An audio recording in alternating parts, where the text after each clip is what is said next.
everyone, so in this video we will discuss a topic about oh man, the internet is so slow. We're going to discuss K3D. I'm trying to launch Google here to get the definition of K3D, but this is still like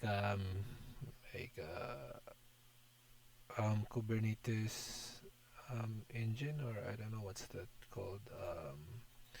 It's like Minikube or Micro K8s.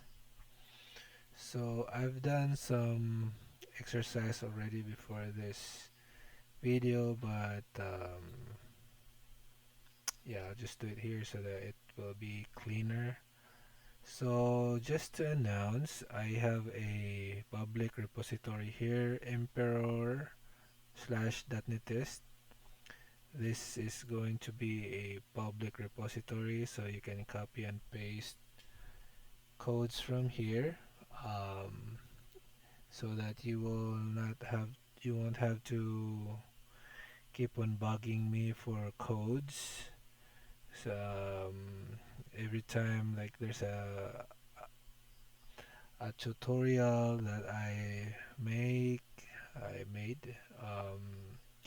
So kids keeps on sending me messages to send you the code. So you can find my repository here. All from now on, all my tutorials will be in this repository. And right now, the first codes that I will add is about this one, K3D. This is related to um, Kubernetes. Okay, so let's start.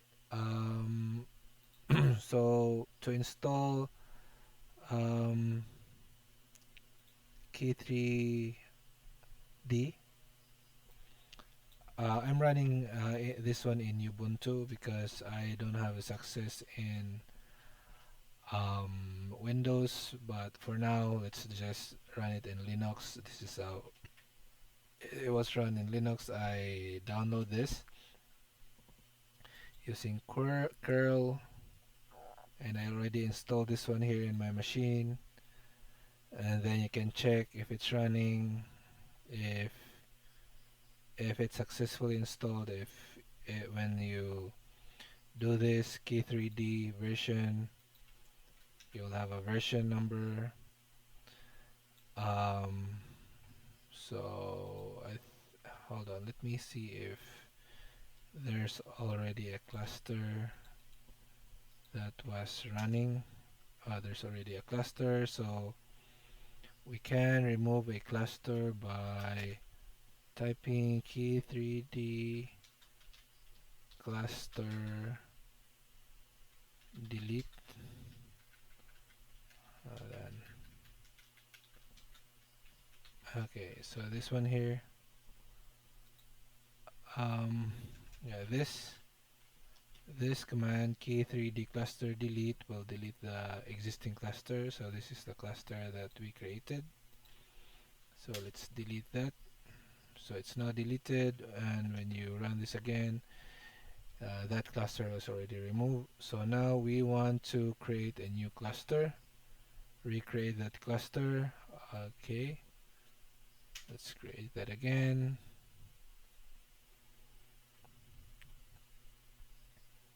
Okay,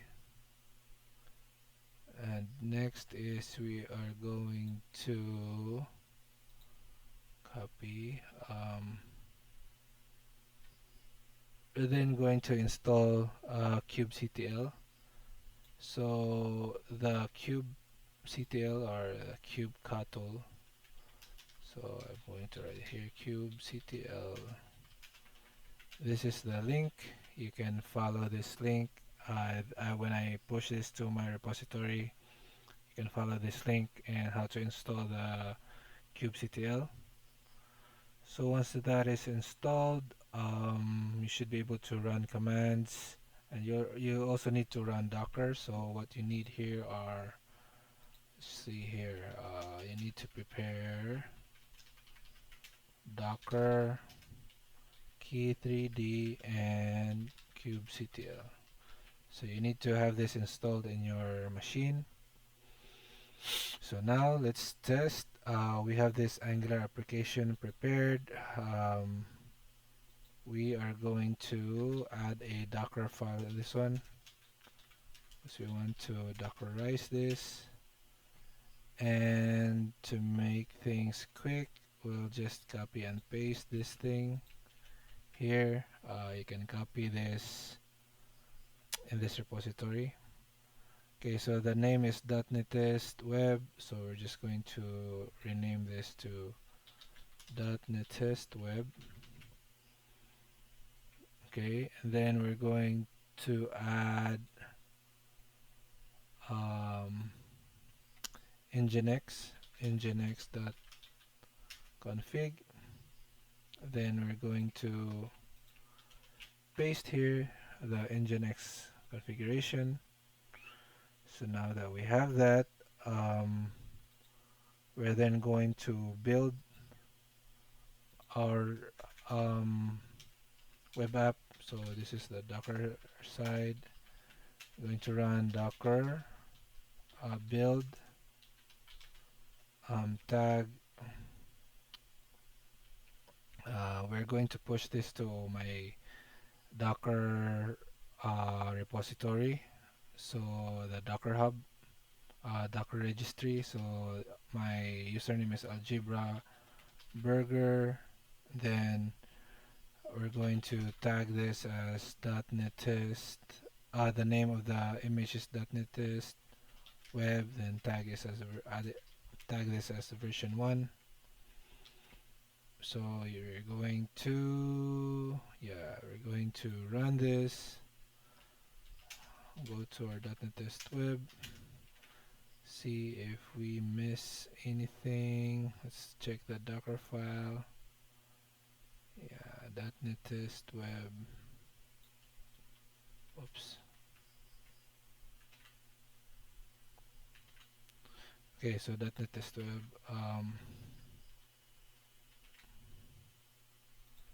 We're going to run this to build it. Okay, let's build. So now it's going to build an image locally.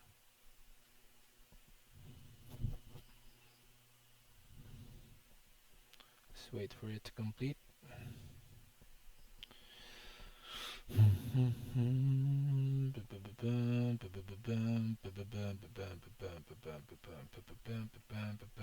Okay, so it's almost done. npm install. It's installing, and then it's going to build the image.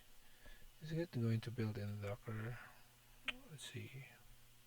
Yeah, it's going to run build. Okay, it's building. It's compiling, transpiling the codes. So it's now ready. It's now an image. So once that is an image, we can Docker login. Docker login just to check if we are already logged in.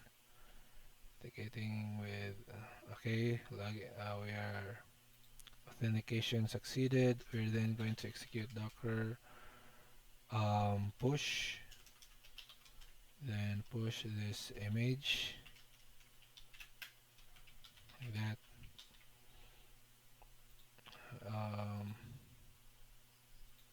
So yeah, let's push that. Okay, it's pushing it to to our Docker registry. See in our Docker registry, Docker hub.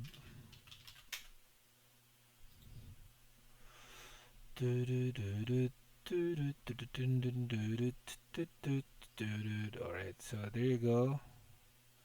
Is this public? Let's see, make it okay, so this is public, and so it's already pushed.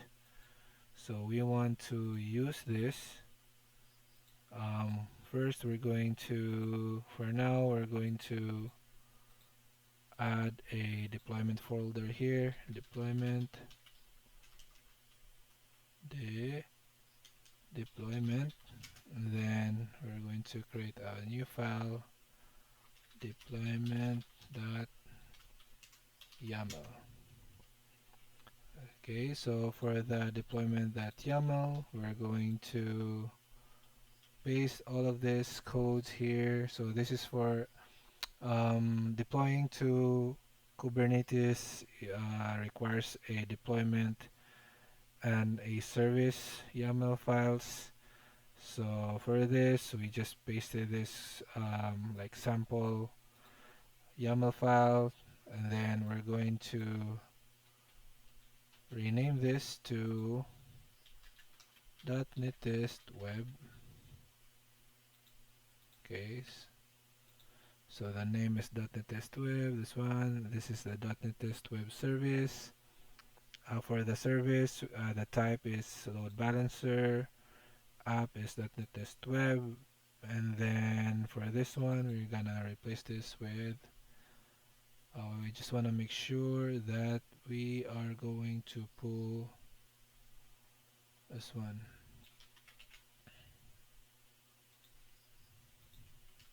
Should be the correct spelling, and then v1, the tag is v1. Okay, so once we have that, we are now going to apply the this deployment. So applying the deployment, the code looks like this. Deployment.yaml, deployment.yaml. Okay, so we're going to exit from the Angular folder and let's go to the deployment folder. We're going to paste that kubectl apply force deployment file deployment YAML. So the deployment apps.NET test. Yeah, so this one here is already created, the deployment, and then the service was also created. And let's check the service. So to check the service, we're going to run this. Let's go check the name of our service. The name of our service is this one. So we put this here. And then we're going to check the service. We don't have external IP. We need this external IP. And usually what I did earlier is I delete the cluster, then recreate the cluster,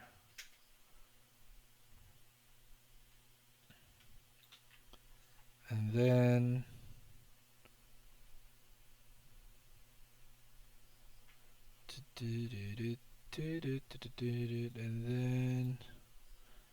deploy again, and then yeah, get the service. Hopefully it will give us the external IP address. This one still not giving us the external IP. I'll just wait maybe. For now, we are going to check the um,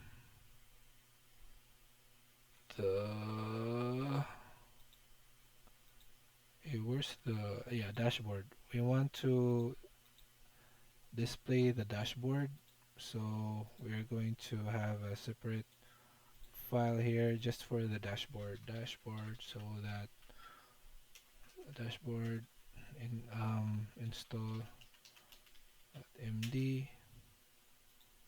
We are then going to put this one here, that one, that is to install the dashboard like settings, YAML, and then we're going to run this. I don't know what's that for. I think it's setting up the user, And then this command, I don't know what this is for also, but we can put this one here. Then the first one is here. You should run this in sequence. Then we're going to kubectl proxy. It's going to start serving that, and then we're going to check the dashboard. So the dashboard is there. Let's put, yeah, you should run the proxy first, kubectl proxy, and then check the dashboard. This is the dashboard, and then this is how to get the token. So we're going to get the token, and then copy this, and then put this here, then sign in. So now we have a deployment, and then we have a service, and we now have an external IP address. So if you can rerun this again, hold on. So it might just take some time for the external IP to be generated, but now here we have the external IP. Then going to copy that. Yeah, put this one here. We just need to like copy this and put this in our notes. This one, and then this is the one that we want. External IP. That's going to be HTTP, and then port is this port, that port, HTTP, and then run that. Voila, there's our Angular running in K3D. Okay, we've done this before. We use micro K8s, but our organization, the one that is feeding me and my family, is using K3D. And yeah, I think it's just the same.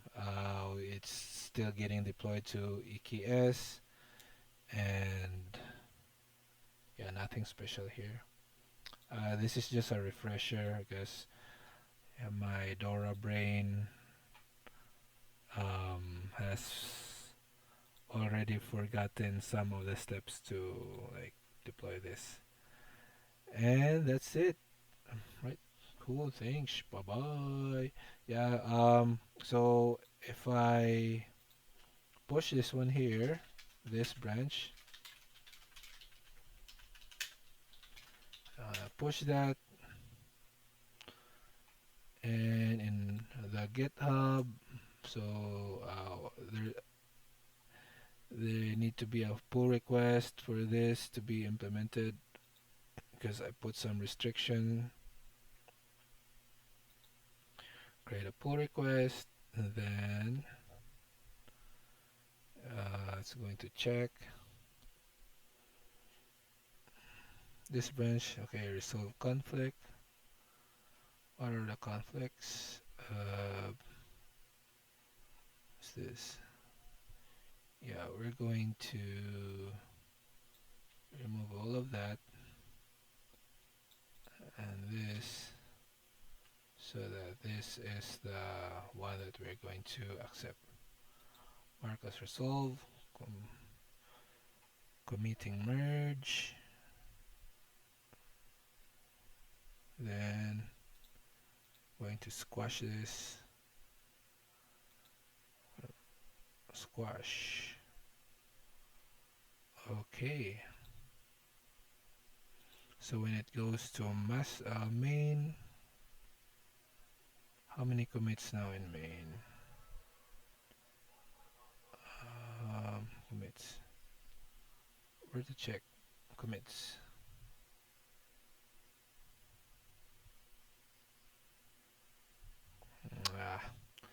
Okay, so there you go. Going to So these are the notes, and I'm just gonna, yeah, I'm going to paste this in the YouTube description. Alright, so that's it, kids. Thanks, bye bye.